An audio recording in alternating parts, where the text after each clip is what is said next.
Story of the World, Chapter 32, The American Kingdoms, Part 1, The Mayans of Central America. Christopher Columbus and Amerigo Vespucci called America a new world because they had never seen it before.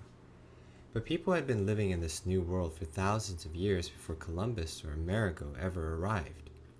These Native American peoples are sometimes still called Indians because Columbus gave them this name, thinking that he had reached India. But of course, Columbus had not reached India at all.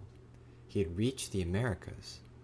There are two American continents, North America, the continent on the top of your map, and South America, the continent at the bottom.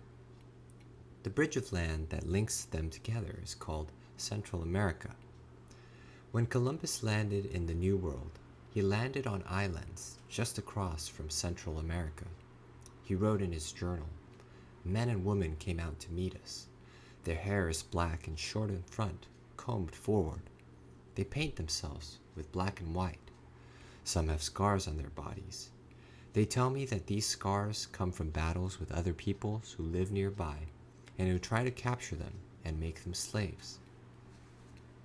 Central America had its own empires during the Middle Ages, and these empires fought wars with each other, just like the empires over in Europe and Asia. The first great empire of Central America was the Mayan Empire. The Mayans lived on the Yucatan Peninsula, which lies between the Gulf of Mexico and the Caribbean Sea. Today, the Yucatan Peninsula is part of Mexico. The Mayans began to build great cities at the same time that Rome was falling apart.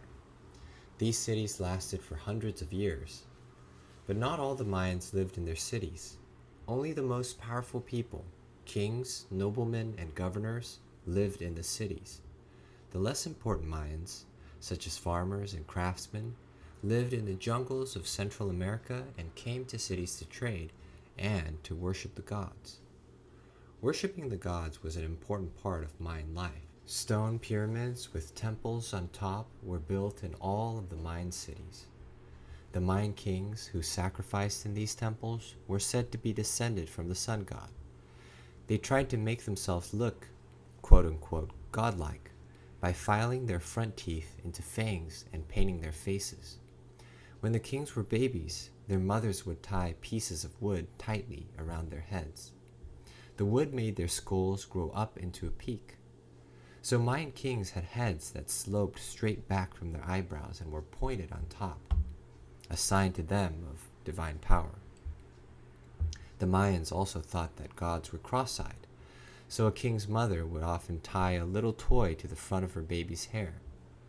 The toy hung down between the baby's eyes, so that he had to cross his eyes to look at it. Because the Mayans believed that their kings were divine, they allowed the kings to have complete power. Over in Europe, other nations like England were beginning to put limits on the powers of the king. But in Central America, the king could still declare any law and have it carried out. Despite his power, a Mayan king did have one unpleasant job to do. The Mayans fought many wars against the other Central American tribes around them. They believed that the gods would come down into the world of men and give them victory, but only if the king opened a door for the gods by shedding some of his own blood. So before a battle, the king had to pierce his ear or his finger or nose and let the blood run out. And often the Mayans would sacrifice their captives from a battle to give more blood to the gods. Even the Mayan games ended in bloodshed. The Mayans liked to play a ball game in which the players tried to knock a ball through a ring 20 feet off the ground.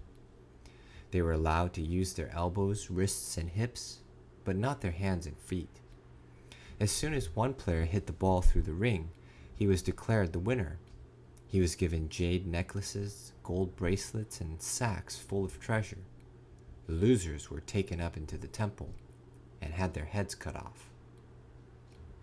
The huge Mayan cities lasted for centuries, but late in the Middle Ages, the Mayan people began to leave their cities. They deserted their temples and their houses.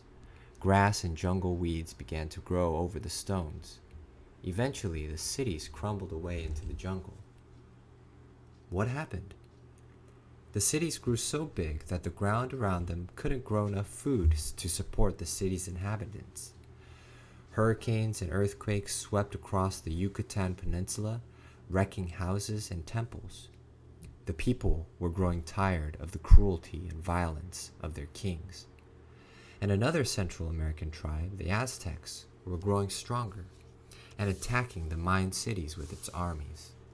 The Mayan Empire began to crumble. By the time Columbus arrived, the Mayan people no longer had an empire.